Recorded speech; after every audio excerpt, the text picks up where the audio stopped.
Hi friends, कैसे हैं। उम्मीद है कि आप लोग की तैयारी ठीक ठाक चल रही होगी, है ना।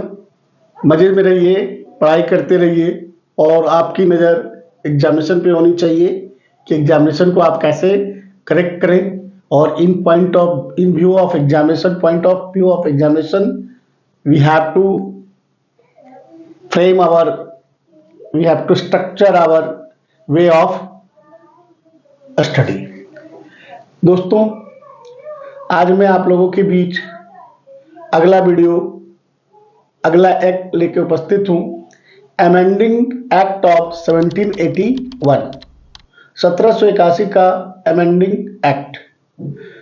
इससे पहले हम लोगों ने पढ़ा था द रेगुलेटिंग एक्ट ऑफ 1773। जी हाँ दोस्तों, तो कहीं ना कहीं उस एक्ट से ये रिलेट है। तो इस एक्ट की आवश्यकता क्यों पड़ा, आइए हम लोग देखते हैं। आप यहां देख रहे होंगे कि यहां पे जो पॉइंट लिखा हुआ एक्ट ऑफ सेटलमेंट।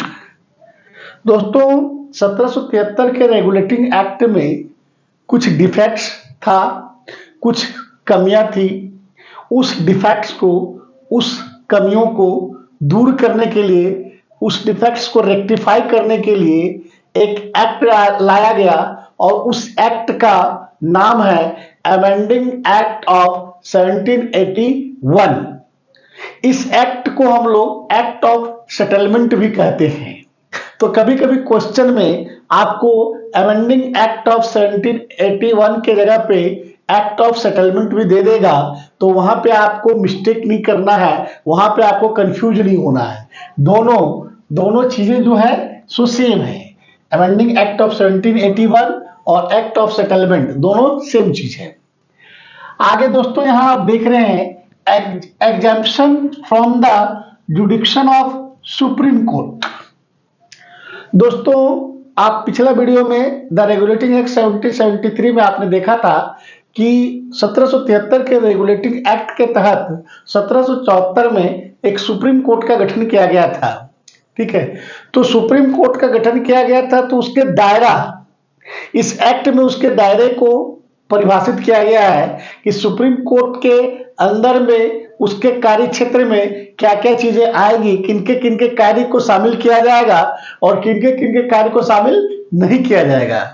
तो यहां पे हम देखते हैं, यहां एग्जेप्शन मतलब किसको किसको हटाया गया।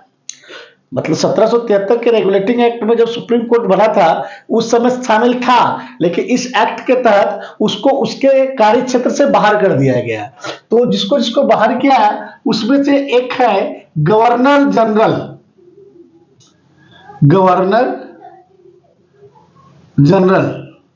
दूसरा है गवर्नर जनरल इन काउंसिल। तीसरा है servants of company, east India company, servant of east India company, east India company. और एक चीज और है रेवेन्यू मैटर्स। तो दोस्तों, ये 4 पॉइंट्स जो आप देख रहे हैं, गवर्नर जनरल अपने कार्यकाल में जो भी कार्य करेगा, गवर्नर जनरल इन काउंसिल अपने कार्य क्षेत्र में जो भी कार्य करेगा, और कंपनी के सर्वेंट्स अपने कार्यालय में जो भी कार्य करेगा, ये तीनों के कार्य को सुप्रीम कोर्ट के दायरे से बाहर कर दिया गया। मतलब इसके कार्य पे सुप्रीम कोर्ट किसी भी प्रकार की टिप्पणी नहीं कर सकता है। कोई व्यक्ति इनके कार्यों को लेकर सुप्रीम कोर्ट नहीं जा सकता है। ठीक उसी तरह जो रेवेन्यू मैटर्स है, आर्थिक मामले हैं, उसको भी सुप्रीम कोर्ट के दायरे से बाहर कर दिया गया। मतलब रेवेन्यू मैटर्स में सुप्रीम कोर्ट किसी भी प्रकार की दखल अंदाजी नहीं कर सकती है। ये बातें अमेंडिंग एक्ट 1781 के तहत लाई गई और उसको अमल में लाया गया। नेक्स्ट पॉइंट आप देख रहे हैं दोस्तों, जुडिक्शन ऑफ सुप्रीम कोर्ट। अब सवाल होता है कि जुडिक्शन सुप्रीम कोर्ट का किसके तहत है? तो all habitants of Kolkata, all habitants of Kolkata, मतलब कोलकाता के जितने भी निवासी हैं, वो वहां मूलभूत निवासी जो रहने वाले हैं, उन पे सुप्रीम कोर्ट का जो जुडिक्शन है वो उस पे कायम रहेगा, हैबिटेंट्स ऑफ कलकत्ता पे। एक बहुत ही इंपॉर्टेंट चीज यहां पे आप देख रहे होंगे, एम्पावर्ड मतलब उसके पावर को बढ़ाया गया है। एम्पावर्ड मतलब होता है किसी के पावर को बढ़ाना, मतलब उसको एक्स्ट्रा शक्ति प्रदान करना, उसको अलग से शक्ति देना। Empower the governor general in council, ठीक है, गवर्नर जनरल इन काउंसिल की जो शक्तियां था उसको अलग से शक्तियां देकर उसको एम्पावर्ड किया गया, उसको बढ़ाया गया।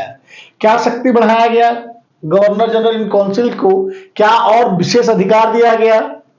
दोस्तों पहले क्या होता था कि जो प्रोविंशियल कोर्ट था, क्या प्रोविंशियल कोर्ट, प्रोविंशियल कोर्ट आपको पता है 3 प्रोविंस था, तो प्रोविंशियल कोर्ट मतलब सुप्रीम कोर्ट से नीचे, तो प्रोविंशियल कोर्ट का कोई भी मामला पहले सुप्रीम कोर्ट जाता था, लेकिन इस एक्ट के तहत प्रोविंशियल कोर्ट का कोई भी मामला सुप्रीम कोर्ट ना जाकर गवर्नर जनरल इन काउंसिल के पास जाएगा, ऐसा प्रावधान इस एक्ट में किया गया।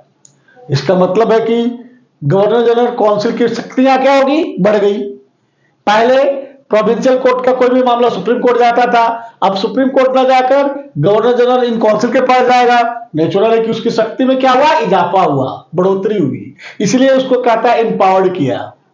दूसरी बात, गवर्नर जनरल इन काउंसिल्स को अधिकार दिया गया कि वो provincial court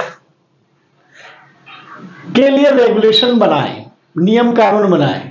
it means governor general in councils को अधिकार दिया गया कि प्रोविंशियल कोर्ट को वो रेगुलेट करें।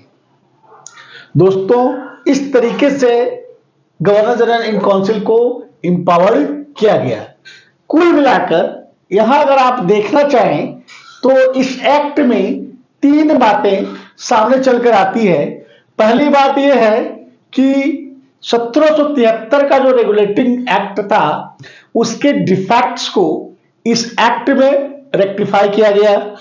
दूसरी बात जो है महत्वपूर्ण, सुप्रीम कोर्ट के जुडिक्शन को डिसाइड किया गया कि उसके दायरे में कौन है कौन नहीं है। और तीसरी बात कि गवर्नर जनरल इन काउंसिल को एम्पावर्ड किया गया।